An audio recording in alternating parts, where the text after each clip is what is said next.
My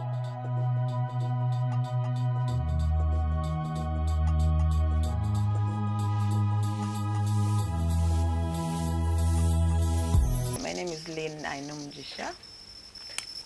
am a singer-songwriter. I've sung all my life in the bathroom.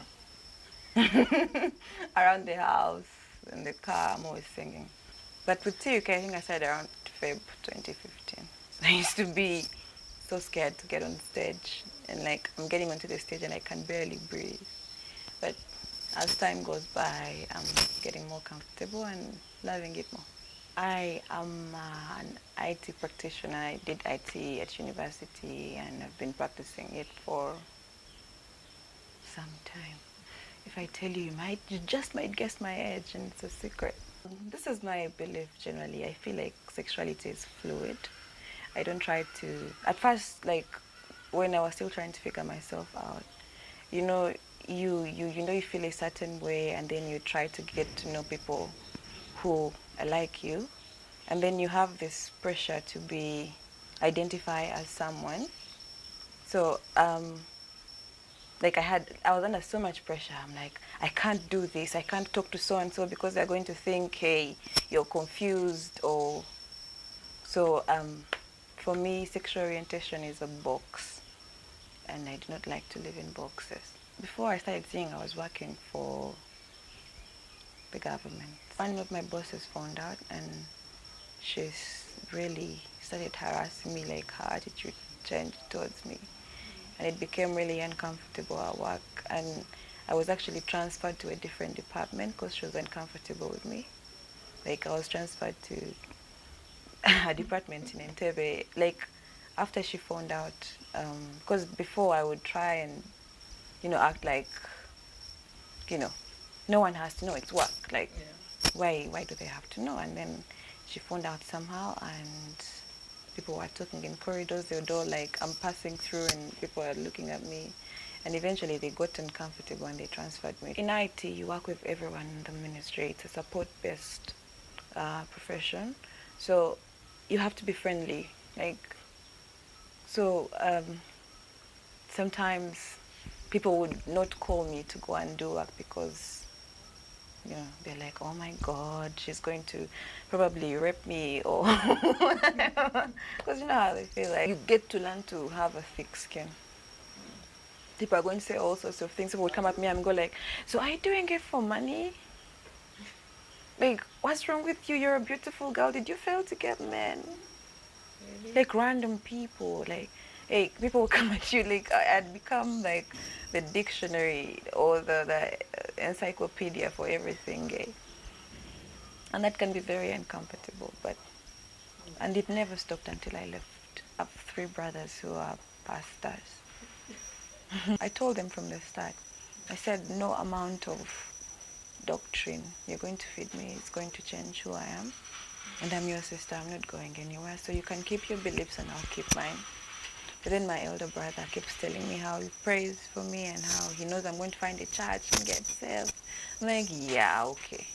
Thank you, I appreciate the prayers, but I don't think you can pray someone straight. Actually, my elder brother is the one who came out to my mom for me. Yeah. One time I go home and I find this, my mom and sister are waiting for me. And I'm thinking, no more, they're just having a conversation. And as soon as I get into the house, my mom starts crying. Like, asking questions like, what did I ever do to you? What did I do so wrong that you turned out this way? And it was very heartbreaking. Like, really heartbreaking. My dad, on the other hand, I haven't come out to him. Yes, it's good to come out, but it's such a delicate thing because sometimes you're depending on your parents for everything. When you're going to come out, they're going to disown you. Not all parents do that, but this is something that you should do, knowing the consequences that might happen. And know that if they react a certain way, eventually they're going to come around because this is who you are. Before you come out, be prepared in your mind to deal with the consequences of it, and be patient with the other person, because they would rather not deal with it, but they will eventually. They might not deal with it immediately, but just know it's. So I would tell this person too. Like I would tell about, my coming out. My brother helped. I don't know how it would have went if I was the one that broke the news. But like, first think about how you're going to break the news, and understand the person, because you know this person you're going to break it to, and know what are the expected